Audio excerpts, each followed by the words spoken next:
أهلا بيكم. كلنا بنمر بضغوط وبنسمع دايما كلمة اصبر. بس هل سألت نفسك قبل كده انت فعلا صابر ومطمن، ولا مجرد شخص بيتحمل فوق طاقته ومستني اللحظة اللي هينفجر فيها؟ النهاردة هنعرف مع بعض الفرق اللي هيغير راحتك النفسية تماما. خلينا مع بعض وخليك معايا لنهاية الفيديو علشان تعرف ايه الفرق بين انك تشيل الحمل وبين انك تصبر عليه. أهلا بيكم. تعالوا مع بعض نعرف ايه هو الصبر. الصبر أم التحمل، ولماذا ينفجر البعض ويصمد الآخرون؟ هل حسيت قبل كده انك خلاص مش قادر تتحمل، او انك شايل جبل على كتافك، او انت شايلة جبل على كتافك وماشية بيه والناس بتقولك برافو عليكي، معلش غصب عنك اتحملي؟ انت من جواكي بتغلي وعايزه تصرخي وتقولي انا مش قادره اتحمل. تعود ان احنا تعودنا على التحمل، ده مش بيبقى صبر. الفرق بين الكلمتين دول هو اللي بيحدد هل هتخرج من ازمتك دي بسلام، ولا الازمه دي هي اللي هتخلص عليك وهتخرجك منها وانت محروق نفسيا. في الفيديو ده ان شاء الله هنفهم مع بعض الفرق الجوهري اللي هيغير نظرتك لكل تعب في حياتك او حياتك، سواء اللي بيسمعني ست او راجل. التحمل هو فعل عضلي وعصبي، هو قدرتك على انك تقف قدام العاصفة وتستحمل وتتحمل خبطاتها، وتتحمل في كل اذى بيجيلك من كل اللي حواليك، سواء كان في شغلك او في بيتك او في اي حاجة انت بتتحرك فيها. يعني بيجيلك احساس دايما كده، او بيجيلك احساس انك محبوسة، نفسك تدخلي تحت المية ومستنية اللحظة اللي تطلعي فيها وانتي واخدة نفس عميق كده وخلاص خلصتي العبء اللي عليكي. هو ده التحمل، انتي كده متحملة. التحمل يعني الضغط على نفسك وضغط على أعصابك، دايما بيكون فيها استهلاك لرصيدك، رصيد اعصابك ورصيد صحتك، عشان بس تعدي اليوم. والمشكله اللي انت بتتحمليها دايما مربوطه بالرفض، دايما انا مش عايزه، دايما انا مستحمله زوج مثلا متسلط، او انا متحمله مدير كرهاه، او طريقه عمله معايا، طريقته معايا في المعامله وارشاداته للعمل كريهه، انا ما بحبهاش، طريقته وحشه مثلا. بتحمل بيتي ومخنوقه منه. حاجات كتير قوي احنا بنتحملها بتبقى دايما صلاحيتها عندنا منتهيه داخليا، يعني انا ببقى دايما مضغوطه ومتحملة بس أنا مش راضية، أنا متحملة بس ساكتة ومش راضية. ده الفرق. وعشان كده التحمل لو زاد عن حده الجسم بيقلب بمرض. أما الصبر ده حاجة تانية خالص، الصبر دوت يعتبر فن. الصبر ده ليفل تاني، ليفل تاني خالص. الصبر يعني فعل قلبي وعقلي. اللي صابر مش مستني الوجع يخلص عشان يخلص منه، ولا علشان يبدأ يعيش حياته. هو بيعرف يتعايش مع الوجع وهو موجود، وبيتعايش مع الوضع حتى لو الوضع ده مؤلم ومؤذي بالنسبة له، بس هو صابر. صابر مستني الأجر، صابر مستني الأحسن منه.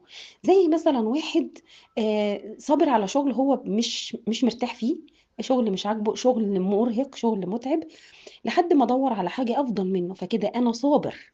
انا صابر وراضي. في فرق بين الصبر وبين التحمل زي ما قلنا قبل كده.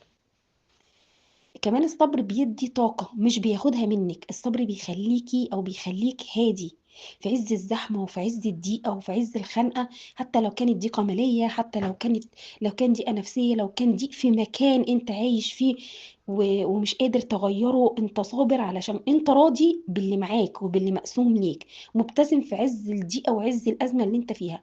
مش لأنك بارد ولا لأنك قليل الحيلة، لا، انت صابر لانك موقن بالعوض، موقن بان الله ربنا سبحانه وتعالى ان ربنا هيعوضك، ان الله سبحانه وتعالى دايما بيعوض الصابر. موقن ان بعد الصبر جبر، وجبر جميل. طب تعالوا مع بعض نتكلم في حاجة تخلينا يعني في أريحية شوية.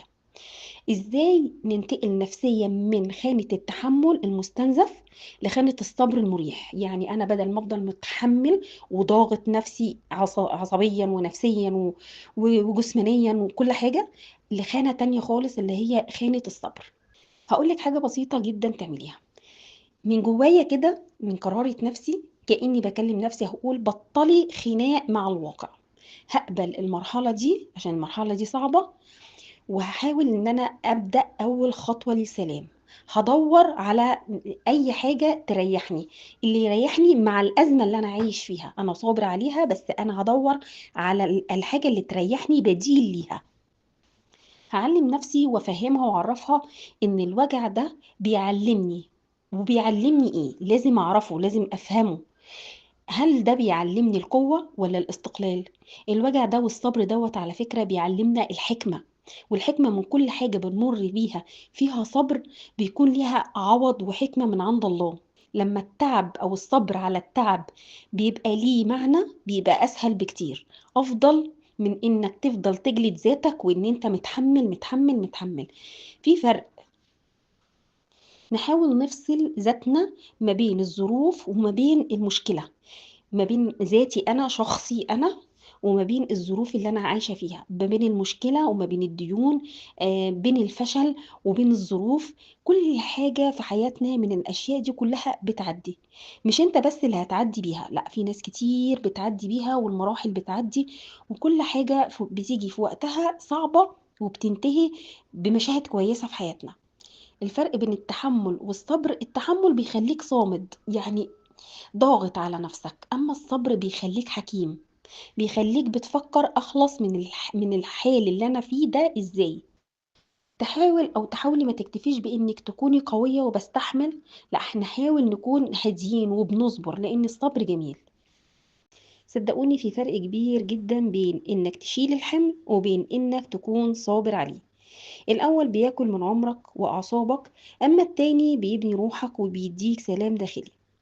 ولو حاسس ان انت استنزفت زيادة عن اللزوم او استهلكت جدا في الفيديو دوت، ان شاء الله لو عدته تاني او سمعتيه تاني، حاولي تستخرجي منه بعض الحاجات، الحيل البسيطة اللي تقدري بيها تتعلمي ازاي تغيري من راحتك النفسية.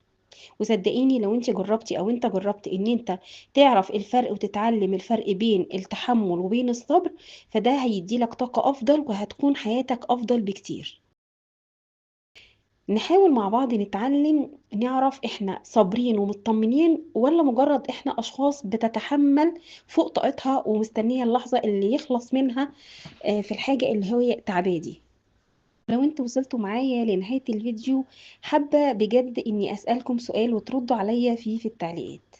انت دلوقتي في مرحلة من حياتك حاسس فيها انك متحمل ومضغوط ومستنيها تخلص، ولا بدأت تتعلم فن الصبر والرضا باللي انت فيه حاليا؟ حاولوا تردوا عليا في التعليقات، ويا ريت تشاركوا تجاربكم معايا في التعليقات، وايه اكتر موقف عرفتم فيه الفرق بين الصبر والتحمل ومريتوا بيه عدى عليكم يعني. بحاول اقعد والله اسمع كلامكم واسمع التعليقات بتاعتكم وبحاول استفيد منها. صدقوني فعلا انا بستفيد منها كتير. فيا ريت تتابعوا الفيديو للنهاية، ولو وصلتوا لنهاية الفيديو يا ريت تشاركوا الفيديو ده مع اصدقائكم. ويا ريت تشتركوا في القناة وتفعلوا زر الجرس عشان يوصل لكم كل جديد من كل حلقاتي أو فيديوهاتي اللي بنزلها. والسلام عليكم.